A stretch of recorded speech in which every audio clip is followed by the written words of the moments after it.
이 시간 드디어 장장 8개월간의 레위기 마지막 시간입니다. 네, 굉장히 끝났다는 사실로 벌써 은혜를 받으시는군요. 드디어 끝났다. 네, 사실은 안 한 챕터가 9장이나 되는데 이걸 하자니 너무 길어지고 해서요. 네, 여기서 마무리를 하려고 오늘 간략하게 좀 요약하며 살펴보겠습니다.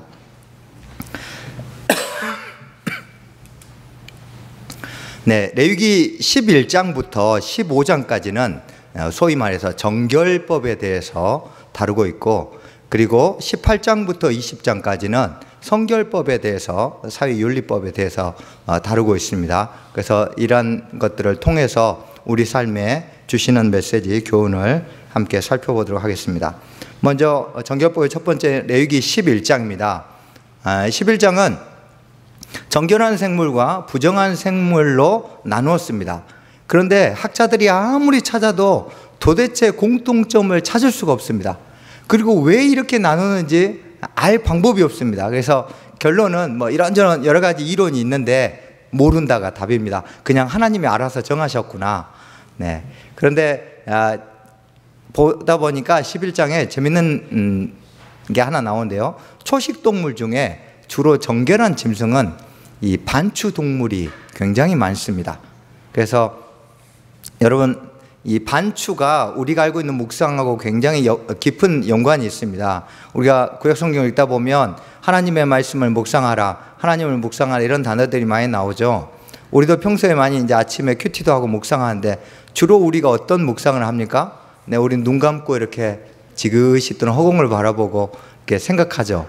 네, 이것은 우리가 그동안 이 인도의 뭐 명상이나 또 불교의 선이나 이런 것들이 영향을 받아가지고, 이런 것들의 영향을 받아서 자꾸 그냥 말씀 한 번 읽고 생각하는 걸 묵상이라고 생각합니다.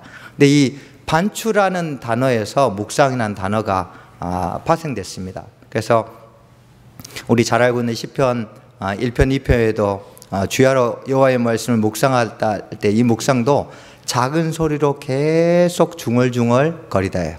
그러니까 우리가 흔히 알고 있는 암송이 바로 묵상입니다. 우리가 너무 이 잘못된 묵상이 많아요. 그냥 성경 딱 한 번 읽고 30분 동안 자기 혼자 상상의 나래를 펼치고 맞는지 틀리는지 확인할 길이 없는 그런 묵상 말고, 정말 이 성경적으로 말씀을 계속 반추하는 거예요.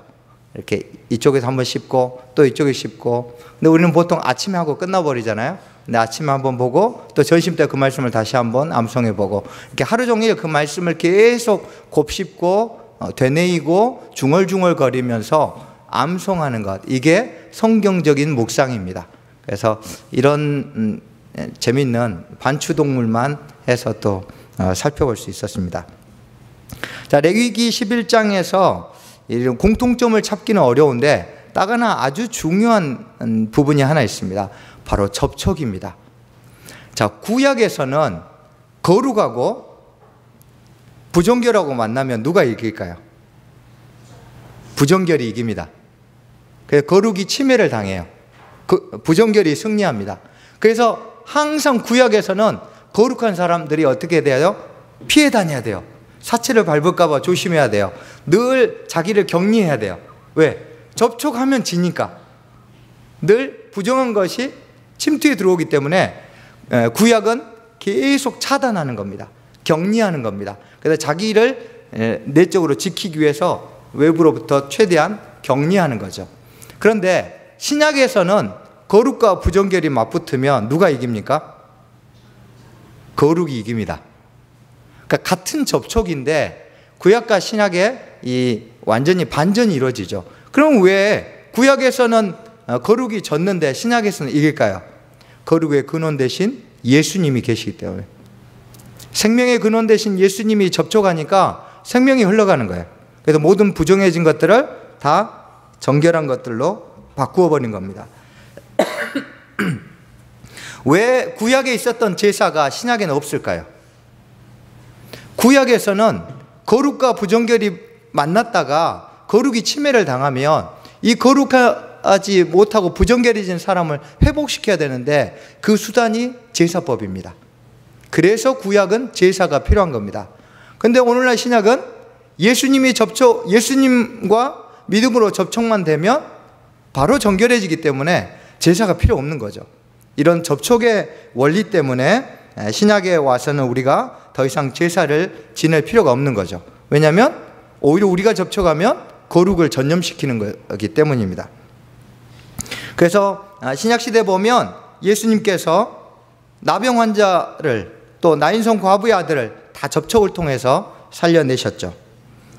예수님께서 부정한 우리에게 다가오셔서 그 피 묻은 손으로 우리와 접촉한 순간 저와 여러분의 죄는 사라지고 그분의 거룩한 속성이 우리에게 임한 것을 믿습니까? 아멘. 이걸 믿는 것이 우리의 신앙 고백이죠.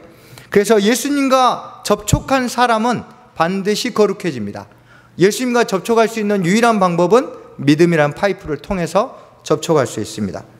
이렇게 예수님을 통해서 거룩이 전념된 사람은 그가 하고 있는 모든 음식이나 먹는 음식이나 지키는 절기나 물건이나 생활 전반의 규칙들이 다 말씀과 기도로 거룩하여졌습니다. 그래서 더 이상 부정에 대해서 신경 쓸 필요가 없는 거죠. 그래서 이 레위기 11장이 예수님의 십자가를 통해서 완전히 폐기됐습니다. 우리는 더 이상 피해 다닐 필요가 없게 되고 어떠한 것들을 부정한 것들을 접촉하지 않기 위해서 신경 쓸 필요가 없게 된 겁니다. 디모데전서 4장 3절에서 5절에 보면 혼인을 금하고 어떤 음식물은 먹지 말라고 할 터이나 음식물은 하나님이 지으신 바니 믿는 자들과 진리를 아는 자들이 감사함으로 받을 것이니라. 하나님께서 지으신 모든 것이 선함에 감사함으로 받으면 버릴 것이 없나니 하나님의 말씀과 기도로 거룩하여짐이라. 우리 안에 주신 말씀으로 우리 삶의 모든 것들을 거룩을 전념시키는 저와 여러분이 되길 소망합니다. 그 다음 레위기 12장입니다. 정결법의 두 번째 장인 레위기 12장은 이제 이 남자아이든 여자아이든 출산 후에 부정결해졌을 때 이것을 정결하게 하는 규정입니다. 그런데 아니 아이를 낳는 게 왜 부정할 걸까요? 뭐 자신의 의지와 상관없이 자연적으로 출산한 거잖아요. 또 하나님이 창세기에 뭐라 했습니까? 생육하고 번성하라 했잖아요. 아니 말씀대로 순종했는데 왜 부정하다고 취급을 하실까요? 여러 가지 뭐 이런 원인들을 추론해 보지만 그 중에 가장 좀 타당한 것은 이 피의 생명이 있다고 17장 11절에 얘기했습니다. 결국 출산은 여성의 몸에서 피가 나가잖아요. 피가 나가는 것은 생명력이 소실되는 거예요. 생명력이 몸 안에서 상실되는 건 항상 부정하게 여겼습니다. 이런 제의적 관점, 신학적 관점에선 이렇게 추정할 수 있고, 그것보다 더 중요한 것은요, 고대 사회에서 이 노동력이 먹고 사는 문제와 직결되기 때문에 여자들이 요즘처럼 아이 낳고 또 산후조리원 갔다가 또 친정 갔다가 또 몸 풀고 그 다음에는 이제 좀 데려가면 좋겠는데 시어머니한테 맡겨놓고 또 놀러 가고 이렇게 해서 오랫동안 몸보신을 하죠. 여기 계신 세대 말고. 그래서 지금으로는 이해할 수 없지만 고대 사회에서는 아이를 낳고 나면 일주일 정도 지난 후에 바로 일을 하러 나갔습니다. 때로는 일주일이 되기 전에도. 그러니까 굉장히 노동력이 중요한 때였기 때문에. 그런데 하나님께서 남자아이나 여자아이 80일 또 그 절반 해가지고 부정결 기간을 둬버렸어요. 그럼 어떻게 돼요? 이 여자를 접촉하면 부정결해져서 뭐 화목제에 참여 못하거나 제사에 참여할 수가 없어요. 그러니까 일상생활에 방해가 되겠죠. 그러니까 부정결해지니까 집에서 아랫목에서 떳떳하게 몸을 풀 수가 있어요. 그래서 이건 굉장히 혁신적인 겁니다. 이 당시 여성들을 억압하기 위한 게 아니고 여성들이 자기 몸을 출산 후에 회복하고 쉴 수 있도록 하나님이 배려해 주신 강제 휴식 기간입니다. 또 산모의 정결 예식은 반드시 번제와 속죄제를 드리도록 했는데 자녀를 출산하신 것에 대한 감사의 표시와 또 부정해졌기 때문에 속죄제를 드리라고 했는데 여기서도 하나님은 이 경제적 수준들을 배려하셔가지고 가난한 여인에게는 산비둘기나 집비둘기 새끼 2마리를 각각 번제물과 속죄제물로 바치도록 해서 항상 하나님 앞에 가난하든 부하든 언제든지 자유롭게 나올 수 있는 길들을 열어주셨습니다. 레위기 13장 세 번째 정결법인데요. 네, 나병에 대한 겁니다.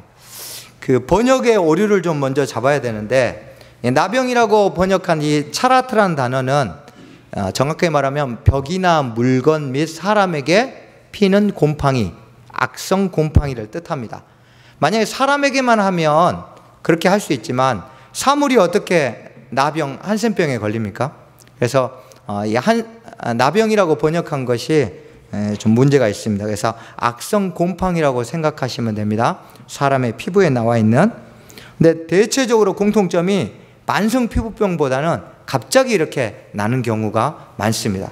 그럴 경우는 제사장에게 진찰을 하는데 항상 7일 간격으로 격리하고 진찰하고 격리하고 진찰합니다.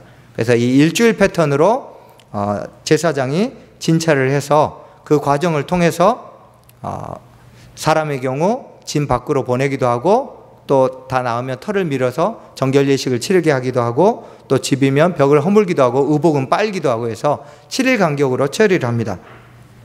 여러분, 우리 삶에도 이렇게 변질되는, 신앙에 변질되는 요소들이 있습니다. 여러분은 일주일에 한 번씩 그것들을 바꿀 수 있는 패턴을 주님이 주셨죠. 그게 무엇이죠? 네, 예배입니다. 그래서 함께 나와서 예배하면서 일주일의 삶을 되돌아보는 거죠. 7일 간격으로 우리 자신의 신앙 상태를 점검하고 하나님 앞에서 신앙이 변질됐으면 죄로부터 격리하고 오염원을 우리 삶에서 멀리하고 다시 한번 하나님 앞에 우리의 영적인 변화를 추구하는 이런 영적 진찰하는 패턴들이 우리 삶에 잘 자리 잡아야 합니다. 특별히 기도와 말씀은 우리 삶을 바르게 진단하고 죄에 오염되지 않도록 바로잡아 줍니다. 그래서 기도와 말씀이 우리 삶에서 무너지면 그때부터 악성 피부병처럼 우리 삶에 주님이 기뻐하지 않는 일들이 발생하게 됩니다. 그래서 늘 말씀과 기도에 전념하시고 이 패턴이 무너지지 않도록 주의하시기 바랍니다. 레위기 14장입니다. 정결법 네 번째, 레위기 14장은 이 악성 곰팡이에서 회복된 환자를 어떻게 정결하게 할 것인가, 또 이런 건물에 이 악성 곰팡이가 피었을 때 이것을 어떻게 처리할 것인가 라는 것에 대해서 다루었습니다. 사람에 대해서는 정결의식을 우슬초와 홍색실과 백향목을 사용합니다. 이 세 가지의 공통점은 다 피를 상징합니다. 백향목 껍질을 벗기면 그 표면이 빨갛습니다. 옅은 빨간색이에요. 그래서 이 껍질을 벗겨가지고 이것을 우슬초 담근 물에다가 백향목을 집어 담그죠. 또 홍색실은 양털로 만든 실을 가지고 야자나무 잎에서 서식하는 이 빨간 벌레가 있는데, 이 벌레 암컷과 이 알집에 염료가 들어있어요. 이 염료를 짜가지고 그 빨간 염료에 염색한 홍색 실을 마찬가지로 물에 담가 놓습니다. 그리고 마지막으로 우슬초는 박하꽃 일종인데요. 우리 쌀이나무처럼, 그렇게 쌀이꽃처럼 되어 있는데 그것을 이제 담그는 거죠. 여기에 핵심 역시 피를 상징하는 겁니다. 새를 잡아서 정결의식을 하는데 새는 죽여도 피가 얼마 나오지 않잖아요. 그래서 모든 홍색실이나 백향목도 다 빨갛게 보이도록 하는 요소들을 가지고 정결 예식을 치릅니다. 이건 역시 피를 상징하고 강조합니다. 그 다음으로 중요한 게, 건물에 발병한 나병 있을 때는 정결 예식을 치를까요? 치르지 않을까요? 치르지 않습니다. 왜 그런지 아십니까? 건물은 하나님을 슬프게 하지 않습니다. 재밌는 사실은 구약에서 정결 예식을 치르는 건 다 사람과 관련된 죄일 때만 그렇게 합니다. 왜 그럴까요? 하나님을 슬프게도 하고 하나님을 기쁘게 찬송할 수도 있는 유일한 존재는 하나님과 언약을 맺은 인간뿐입니다. 그래서 건물이나 다른 것들이 어떤 악성 피부병에 걸렸다 해서 그것들을 정결 예식을 치르지 않아요. 왜냐하면 그것들은 하나님과 친밀함을 형성할 수 없는 그런 관계이기 때문입니다. 그래서 우리 사람만이 유일하게 성소를 오염시킬 수 있어요. 사람만이 하나님의 마음을 아프게도 할 수 있고 기쁘게도 할 수 있어요. 그래서 우리가 하나님을 슬프게 하기보다 매일 하나님의 마음을 기쁘게 하고 우리를 보며 춤추실 수 있도록 그렇게 찬송할 수 있는 자격을 받은 자답게 살기를 축복합니다. 이렇게 하나가 돼서, 건물은 성소와 하나 되지 못했기 때문에 정결 의례를 치르지 않지만 사람은 피로 맺어졌어요. 결국 피로 맺어진 관계가 흔들릴 때는 다시 어떻게 합니까? 피로써 다시 복원시킵니다. 그래서 아브라함과 언약을, 피를 통해서 언약을 맺으셨기 때문에 이 언약을 통해서 하나님 앞에 나아갈 수 있는데 이것이 깨졌잖아요. 율법을 지키지 못함으로. 그래서 예수 그리스도의 피로 다시 복원시키는 겁니다. 그래서 제사법뿐만 아니라 정결 의례 곳곳에서 이 레위기 안에 제사법도 그렇고 모든 게 다 피가 그 안에 들어가 있습니다. 그래서 피를 통해서 생명을 전달하고자 하는 하나님의 뜻을 그 안에 살펴볼 수 있습니다. 레위기 15장 정결법 5번째는 유출병입니다. 사람의 모든 코, 귀, 성기 이런 구멍에서 정액이나 액체가 흘러나온 걸 다 유출병이라고 하는데, 이런 유출병의 남자의 설정이나 또 여성의 월경에 관한 규정들이 15장에 나와 있습니다. 특별히 여기는 여성의 생리기간에 잠자리를 하지 못하도록 만들어놨습니다. 왜냐하면 이 당시 여성은 사회적 약자이기 때문에 남편으로부터 일정 기간 보호받을 수 있도록 여성을 보호하고 존중하도록 만든 규정입니다. 자, 정결법을 통해서 얻을 수 있는 교훈에 대해서 정리해 보겠습니다. 핵심은 그 사람 안에 생명력이 상실되면 부정해지는 것. 이게 정결법의 핵심인데요. 이거 우리 삶에도 마찬가지입니다. 우리가 어떨 때 능력이 없이 사나요? 예수 그리스도의 생명력이 희미해질 때입니다. 우리가 그리스도의 생명력이 우리 안에 충만하면요, 무서울 게 없어요. 누가 아무리 나를 공격하고 넘어뜨리려고 해도 두려울 게 없습니다. 근데 우리가 뭔가 불안하고 불평하고 두려워하는 마음이 드는 이유는 딱 하나예요. 우리 안에 예수 그리스도의 생명력이 희미해지기 때문에요. 그러면 다시 십자가 앞으로 나가서 주님의 생명력을 구해야 합니다. 그래서 생명력이 항상 우리 안에서 상실되지 않고 보존되도록 주님을 구하시고 생명 되시는 그리스도를 붙드시기 바랍니다. 또 하나, 이 정결법에서 아주 중요하게 여긴 것 중에 하나는 이런 성적인 죄의적 매춘이 하나님과의 관계에 침투하지 못하도록 철저하게 가로막고 방어하시는 겁니다. 그래서 하나님께서 하나님과 인간 사이의 만남에는 때로는 성적 절제를 요구하십니다. 고린도전서 7장 5절에 보면 서로 분방하지 말라. 다만 기도할 틈을 얻기 위하여 합의상 얼마 동안 하되 다시 합하라. 이는 너희가 절제 못함으로 말미암아 사탄이 너희를 시험하지 못하게 하려 함이라. 하나님께 나아가는 그런 거에는 우리 안에 절제가 필요하다는 걸 가르쳐주고 있습니다. 다음으로 정결법에서 아까 얘기했지만 예수님은 의도적으로 접촉을 하셨습니다. 여러분, 사복음서를 보면 예수님이 왜 싸우나요? 바리새인들하고 종교 지도자들하고 항상 두 가지예요. 안식일에 고치지 말란데 고치는 거하고 그냥 고치면 되는데 꼭 만져서 고칩니다. 손을 만지거나 침을 빼서 흙을 이겨서 바르거나 나사로 정도만 이렇게 나사로야 나와라 했지, 거의 대부분 예수님은 접촉을 통해서 사람을 고치고 나인성 과부의 아들을 살리고 하셨어요. 아니, 말씀으로도 충분히 고치실 수 있는데 왜 그러셨을까요? 접촉으로 부정해진 자를 예수님이 접촉으로 다시 생명을 흘려보낸 거예요. 이 접촉의 원리를 예수님 사복음서에서 그대로 실천하신 거예요. 예수님도 당연히 아시죠. 바리새인과 충돌할 것을.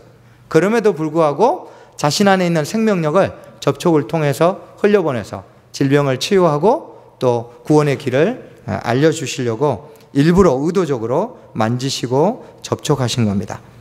그러니까 예수님께서 이 접촉을 하실 때마다 사람들이 그거에 대해서 불평하고 또 창녀들과 접촉하고 세리들과 접촉하고 부정한 자들과 접촉하는 걸 보고 계속 수군거리죠.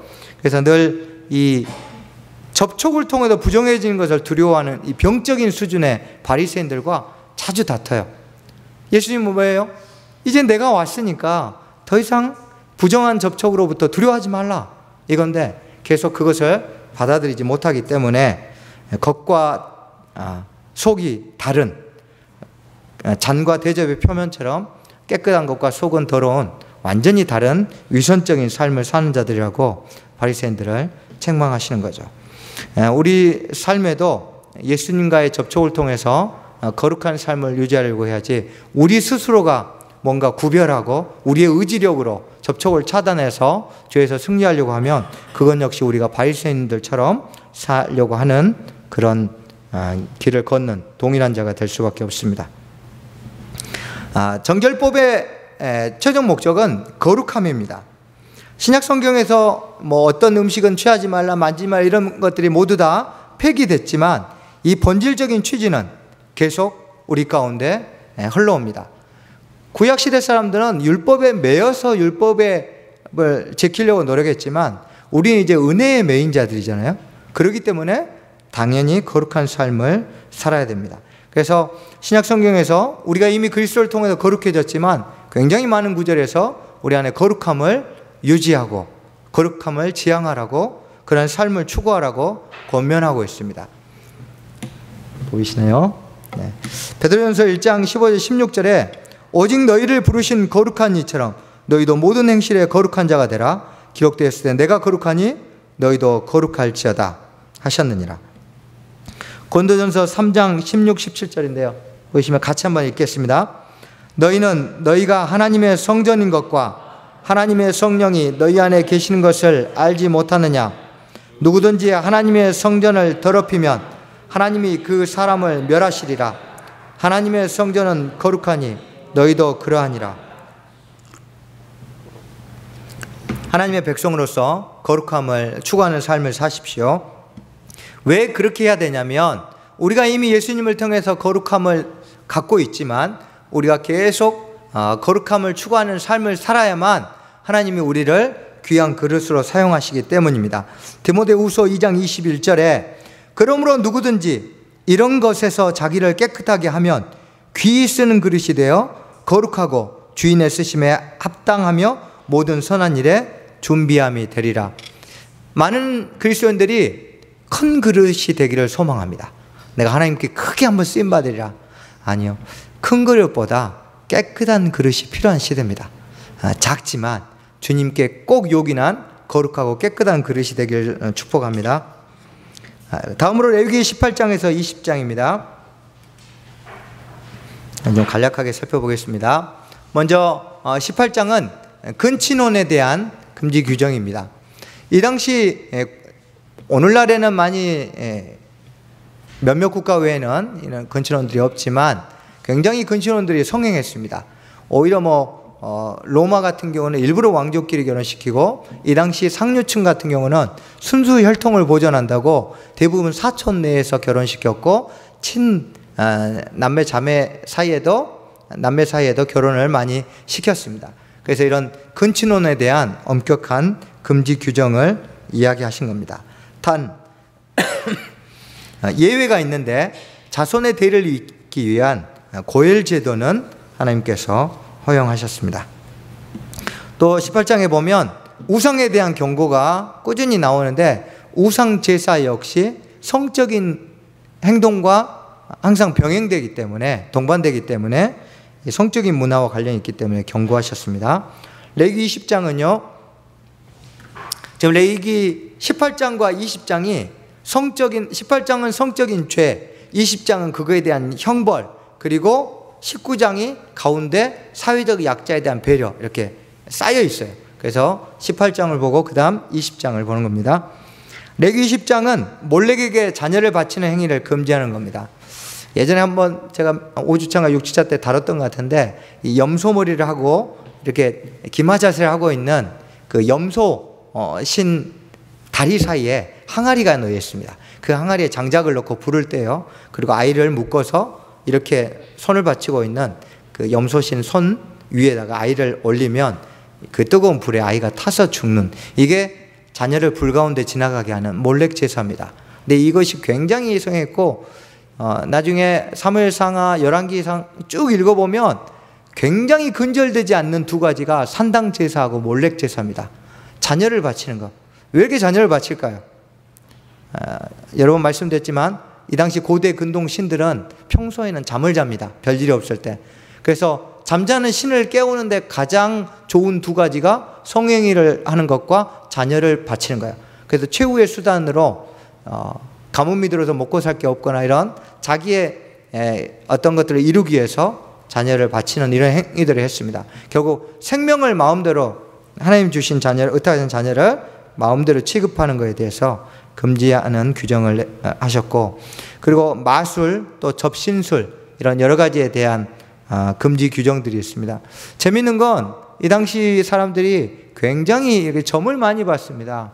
여러분도 예전에 많이 보셨죠? 이 길로 갈까 저 길로 갈까. 네, 실제로 침점을 봤다는 기록도 있고요. 나무를 쪼개서 이 나무가 쓰러지는 쪽으로 진로를 결정해요. 내가 이 집을 살까요? 저 집을 살까요? 나무를 딱 세워놓고 쪼갭니다. 그래서 쪼개진 나무가 더 큰 게 넘어지는 쪽 집을 사기도 하고, 다양한 방법으로 마술을 행했어요. 그리고 작은 새들을 이렇게 한꺼번에 배를 가르고 딱 쪼갰을 때 이 간의 색깔과 형태를 보고 전쟁에 나갈지 안 나갈지를 보았고, 이런 여러 가지 간점, 또 화살을 쏘아서 화살에 나가는 방향 화살점, 갖가지 점들을 봤어요. 그래서 너무 이게 일상생활에 퍼져 있어서 하나님이 마술, 접신 이런 점을 보는 행위들을 다 금지를 시켰습니다. 왜냐하면 이게 결국은 곧바로 우상숭배와 연결되기 때문입니다. 레위기에서 18장과 20장에서 딱 두 번 동성애에 대해서 다루고 있습니다. 동성애를 금지시키는 구절이 나오고, 20장은 동성애에 대한 형벌에 대한 내용이 기록되어 있습니다. 다음으로 레위기 19장은요, 성결법 마지막인데 이웃사랑, 그러니까 사회윤리법에 대해서 나오는데, 이렇게 성적으로 타락하고 문란한 사회 가운데서 결국 사람들이 자기 욕심과 탐욕대로 살면 사회 정의가 무너지겠죠. 그러면 사회적 빈부격차, 또 이런 약자들이 많이 발생하죠. 그런 사회적 약자들을 어떻게 하면 배려하면서 조화로운 삶을 살 수 있을 것인가. 그래서 이웃과 함께 사는 법에 대해서 다루고 있습니다. 성결법을 통해서 얻는 교훈 살펴보겠습니다. 첫 번째로 성적 범죄에 대해서 정말 적나라하다 할 정도로 아주 구체적으로 기록하고 있습니다. 왜냐하면 끊임없이 이 성적인 죄들이 사람을 괴롭히기 때문입니다. 요한계시록을 보면 하나님이 그 죄들을 벌하는 심판 과정이 쭉 나와 있는데, 맨 마지막이 돈이고 그 바로 앞에가 성입니다. 그만큼 성과 돈은 마지막까지 사람의 마음을 흔드는 우상의 핵심인 거죠. 그래서 저는 성적인 범죄를 경계하면서 특별히 이 가정을 파괴하고 교회와 사회를 파괴시키는 주범인 성적 범죄를 경고하고 있습니다. 결국 우리 가정 안에 음란의 영이 침투하지 못하도록 우리 자신과 또 가정을 지키는 일들이 필요합니다. 요즘 보면 그 사회적으로 이렇게 주말 부부도 많이 하고, 이런 것들이 가정 안에 음란을 들어오게 하는 어떤 사회적인 구조들이 형성됩니다. 사실 이런 부분들도 교회가 적극적으로 막아야 돼요. 여러분 주변에 여러분 자녀들 주말 부부 하며 꼭 하지 말라고 권하시기 바랍니다. 그래서 이런 가정 안에 음란한 문화들이, 악한 것들이 틈타지 못하도록 우리가 사전에 차단하는 게 필요하죠. 그리고 동성애에 대한 부분이 나오는데, 특별히 이제 동성애는 워낙 우리가 많이 들었으니까 오히려 이 부분을 통해서 우리가 역으로 생각해 볼 수 있는 게, 동성애를 금지하는 것, 동성애를 경고하는 것 못지않게 우리가 관심을 가져야 될 부분이 맞는데, 너무 동성애에 한국교회가 집중한 나머지 사실 교회 안에 일어나는 여러 가지 성적인 문제들, 또 일상사회에서 일어나는 매춘, 혼외정사, 성적 타락, 이런 전반적인 성적인 부분에 대해서 너무 이야기를 하지 못해요. 관심을 갖지를 못합니다. 너무 동성애 주제가 하나에 완전히 장악해버렸어요. 그래서 동성애를 금지시키고 이런 것들이 중요하지만 사회 전반적으로 끼치는 더 많은 여러 가지 죄에 대해서도 교회가 기준을 세우고 경고하는 일들을 계속 진행해야 할 것입니다. 다음으로 자녀 세대를 성경적으로 성교육을 시키는 게 필요합니다. 굉장히 기독교인 가정이나 비기독교인 가정이나 자녀에게 성교육을 가르치는 것은 거의 둘 다 전무합니다. 그래서 성경적인 성교육을 시키고, 특별히 가장 좋은 성교육은 부부 금술이 좋은 거랍니다. 네. 미국의 통계가 나왔는데, 이 딸이 자라서 혼전 성관계를 하지 않는 비율과 하는 비율을 아빠와의 친밀도와 함께 조사를 했는데, 아빠하고 친밀도가 높은 딸일수록 혼전 순교를 지키는 빈도수가 높아졌어요. 그러니까 그만큼 가정에서의 이 자녀와 부모의 친밀감, 또 부부 간의 사이가 말로 하는 교육 그 이상으로 자녀에게 성에 대해서 자기 몸을 귀하게 여기는 그런 참된 교육이 되는 거죠. 다음으로 사회윤리적인 이웃사랑에 대해서 언급하고 있는데요. 실제적으로 이웃사랑을 어떻게 구체적으로 진행해야 될지를 이야기하는데, 물질을 나누고 시간과 정성을 나누고 실제 자기의 소중한 거, 요즘이야 우리가 먹을 거 남고 뭐 필요하면 마트 가서 사면 되지만, 이때 가뭄이 들거나 먹을 게 부족하면, 한 해 약간 가뭄 들면 몇 년 동안 타격이 있어요. 그런 시대에 자기 식량을 나누는 건, 자기가 거둘 수 있는 추수할 양을 일부를 남기는 건, 이건 굉장한 거죠. 그런데 재밌는 건, 이 이웃을 사랑하라는 말씀을 뭘 이야기하다 하냐면요, 19장에서 화목제를 이야기하다 합니다. 여러분, 3장에서 화목제 다룰 때 화목제의 핵심이 무엇입니까? 정해진 기간 내에 고기를 섭취해야 되는 거예요. 이 당시에 육포 건조술이 굉장히 발달했습니다. 그래서 고기를 말려가지고 장기간 보관해서 먹을 수 있는 기술이 있었어요. 그래서 하나님이 기간을 정하는 거예요. 3일 내, 이틀 내, 하루 내, 이렇게 기간을 정해놓고 먹게 하심으로써 그 사람 안에 있는 탐욕을 제어하고 나눌 수 있도록 제도적 장치를 마련했어요. 근데 그 화목제사를 다시 언급하면서 정해진 기간 안에 나눔을 통해서 형제 사랑을 실천하라고 이야기했습니다. 오늘 우리 안에 형제 사랑은 어떻게 이루어져야 될까요? 일용직, 또 외국인 근로자들, 탈북자들, 사회적 약자들이 교회에 위로받으러 왔다가 교회의 차별로 상처받아 다시 떠나갑니다. 그러니까 위로를 주는 교회가 아니라 오히려 사회적 약자를 차별하는 교회가 됐어요. 야고보 사도도 손에 가락지 낀 부자는 막 받는데, 가난한 사람은 거기 앉았든지 섰든지 네 마음대로 해라 하고 멸시하는 그 모습을 경고했는데, 그것이 여전히 오늘날 우리 교회에서도 일어나고 있습니다. 오늘 우리는 우리 교회 안에서 사회적으로 또 육체적으로 정신적으로 약자이고 소외받는 도움이 필요한 사람들에게 어떤 도움의 손을 펼치고 있는지 다시 한번 우리 자신, 또 우리 교회를 되돌아봐야 할 겁니다. 이웃에게 베풀지 않으면서 사랑한다고 말할 수 없고, 가족을 포함해서 이웃을 사랑하지 않으면서 하나님을 사랑한다고 말할 수 없습니다. 결국 이웃 사랑하지 않고 하나님을 사랑한다는 건 다 위선인 거죠. 특별히 이런 이웃사랑의 시작은 부모 공경입니다. 그래서 부모를 공경하지 않는데 이웃을 사랑하는 거면 쇼하는 겁니다. 자기를 위해서 하는 거죠. 그래서 가족을 돌봄을 통해서 이웃사랑과 나눔이 실천돼야 합니다. 마지막으로 레위기 17장입니다.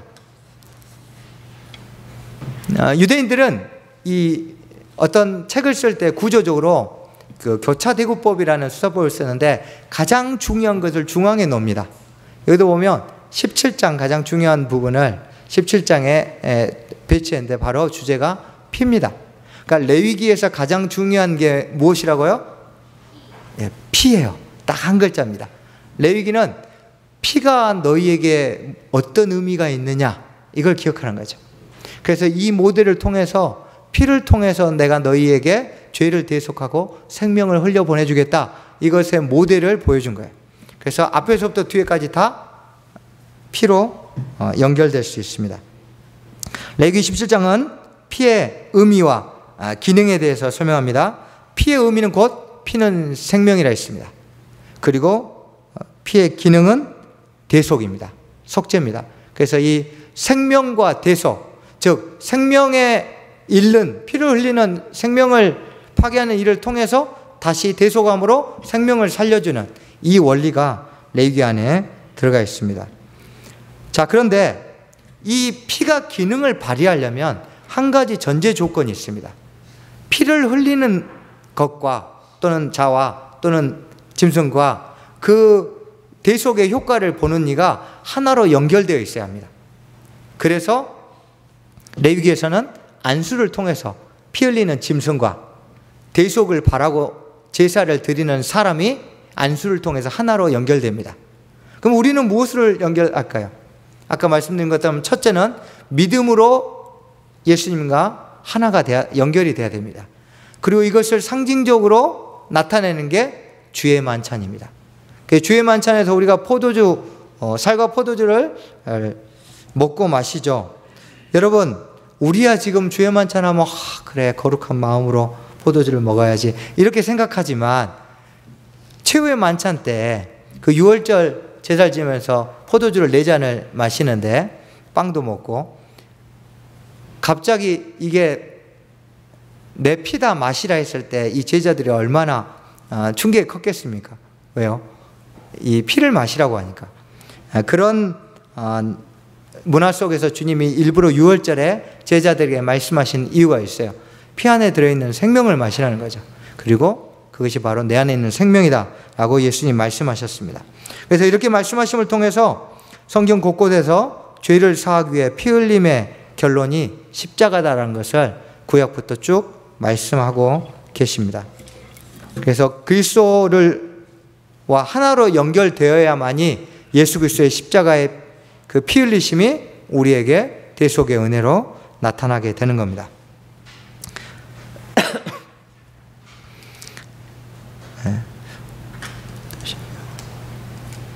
우리의 삶은 날마다 죄의 싸움이라고 해도 무방합니다. 그래서 죄와 싸움에서 승리하는 유일한 길은 십자가 보혈을 의지하며 사는 겁니다. 날마다 우리를 위해서 십자가에서 흘려주신 예수 그리스도의 보혈을 통해 속죄받고 보혈의 능력으로 자유를 누리며 사시기를 축복합니다. 정결법과 성결법을 통해서 배우는 교훈과 적용 같이 살펴보고 마무리하겠습니다. 같이 한번 읽어주시죠. 첫 번째입니다. 시작.